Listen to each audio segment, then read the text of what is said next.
Hi, అందరికీ వందనాలు. ఈ వీడియోకి వచ్చిన నీకు ప్రత్యేక వందనాలు. ఈ కొంతపాటి వీడియోలో నీకు చిన్న సమాచారం, దేవుడి పైన నీకున్న ప్రణాళిక ఏమై ఉన్నదో, దేవుడు నిన్ను ఎలాగ పిలుస్తున్నాడు, దేవుడు నిన్ను ఎలాగైతే తన ఆ శక్తితో నిన్ను పిలుస్తున్నాడు. నువ్వు పాపమే చేసి ఉండవచ్చు, పొరపాటే చేసి ఉండవచ్చు, తప్పిదాలే చేసి ఉండవచ్చు, లోకంలో ఎన్నిసార్లు నువ్వు ఓడిపోయి ఉండవచ్చు, లోకంలో విలువలేని పాత్రగానే ఉండిపోవచ్చు, ఈ లోకంలో నీ కన్నీళ్ళతో నువ్వు ఎంత దుఃఖించవచ్చు. ఇది ఎలాగంటే నీ తండ్రి నేను ఏ విధంగా పిలుస్తున్నా తెలుసా?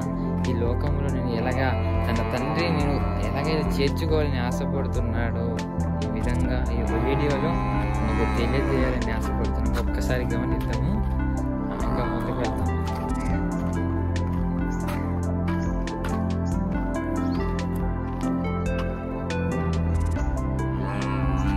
చూసారా, తన ఆవు అనమాట పిలుస్తుంది అనమాట. వాళ్ళకి తన ఒక కూతురుకో కొడుకో తన దూడకి పిలుస్తుంది.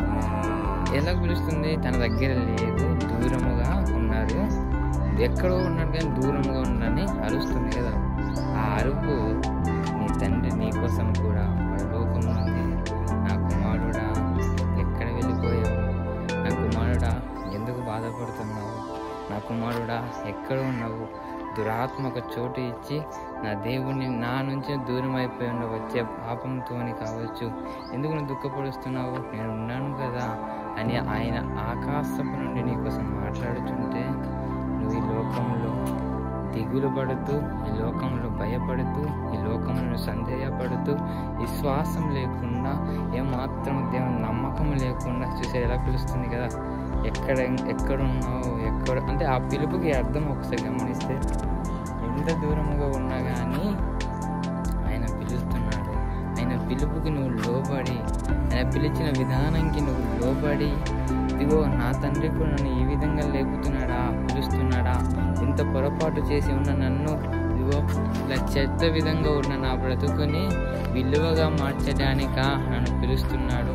పనికి లేని బ్రతుకుని మార్చడానికి, లోకంలో ఏమాత్రం కూడా విలువ లేకుండా, ఈ లోకంలో ఏమాత్రం కూడా ఈ సందేహంతో నిండిపోయింది. నేను ఈ లోకంలో విలువ లేని వాడిగా అయిపోయిన నన్ను, ఏమాత్రం పనికి లేని వాడిగా ఉన్న నన్ను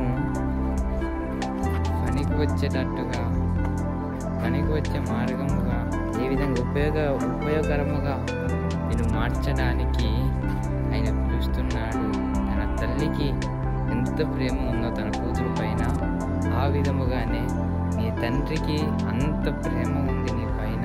నువ్వు ఇంకా సందేహపడక, ఏమాత్రం దిగులు పడక, ఈ లోకంలో అన్నీ కూడా నేను తీసివేసి ఉండవచ్చు, పనికి లేని పాత్రగా నేను త్రోసివేసి ఉండవచ్చు, కానీ పనికి లేని దాన్ని నిన్నే పనికి వాడిగా నేను మార్చడానికి, కుమ్మరిని చెక్కడానికి నేను పరలోకం నందు పిలుస్తున్నాడు. ఏమాత్రం సందేహించక, ఎంత ఓడిపోయినా పర్వాలేదు, నీ పరిస్థితి ఎంత దిగజారిపోయి ఉన్నా కానీ, ఈ సమయంలో ఎంత కానీ వేదనతో నిండిపోయి ఉన్న నీ హృదయమునే, గాయపరచబడి ఉన్న నీ హృదయమునే, త్రోసివేయబడి ఉన్న నీ హృదయమునే, మనుషులు ఎగతాళికి కానీ, మనుషులు లేనిపోని మాటలకి కానీ, నీ అనుకున్న వాళ్ళే నేను వెలివేసి, నేను త్రోసివేసి, నేను ఆ ఒక గొయ్యిలో నేను ముంచివేసి, శోధన అనే గొయ్యిలోని అపవాది వలె నేను బాధ పెడుతుండవచ్చు, కానీ నేను నూతనముగా మార్చగల సమర్థుడు ఆయన ఒక్కడే. నేను నీలాగా కాకుండా నీకంటే ఎక్కువగా ప్రేమించగలవాడు ఆయన ఒక్కడే. ఆయనే ప్రభు అయిన యేసుక్రీస్తు. ఆయన బోధన విన్నావు కాబట్టి, ఆయనను తెలుసుకున్నావు కాబట్టి, ఆయన నిజమైన రక్షకుడు, నిన్ను రక్షించేవాడు. ఈ సమయంలో రక్షణ లేదే, సమాధానం లేదే, ఎంత నీలో నువ్వు ఆవేదనతో నిండిపోయి ఉండవచ్చు. ఏదైనా పర్వాలే, నీ దుఃఖము ఎంతైనా పర్వాలేదు, నువ్వు రహస్యమందు చేసిన పొరపాటు ఎంతైనా కాలేదు, కానీ నిన్ను నీలాగా ఇప్పుడు కూడా ప్రస్తుతానికి కూడా నీ చుట్టుపక్కల ఏది కూడా నీకు సహకరించకపోవచ్చుండవచ్చు, కానీ ఆయన ఒక్కడే నేను ఇప్పటికీ కూడా, ఇప్పుడు రేపు దినమును కూడా ప్రేమించగలవాడు. ఆయన కోసం చిన్న మాట చెప్తాను, ఆయన నీ కోసం తన ప్రాణముని సైతం కూడా విడిచిపెట్టగల సమర్థుడు. నీకోసం తన ప్రాణముని విడిచిపెట్టి లోకాన్ని జయించిన వాడు, నీ పాపాల కోసమే ప్రాణం పెట్టినవాడు. ఈ దినమున నేను పిలుస్తున్నాడు, నా కుమారుడా ఎక్కడ ఉన్నావు? ఇదిగో అది పిలుస్తుంది కదా. ఆ విధముగానే నిన్ను కూడా ఆయన అలా పిలుస్తూ ఉన్నాడు.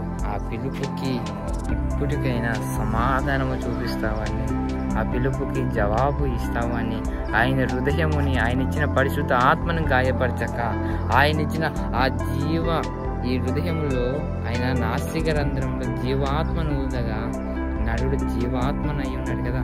ఆయన ఇచ్చిన జీవాత్మను నువ్వు ఏం చేస్తున్నావు? దుఃఖపరుస్తున్నావు. ఎండిపోయిన ఎముకలని కూడా మరలా జీవింపగల చేసేవాడు.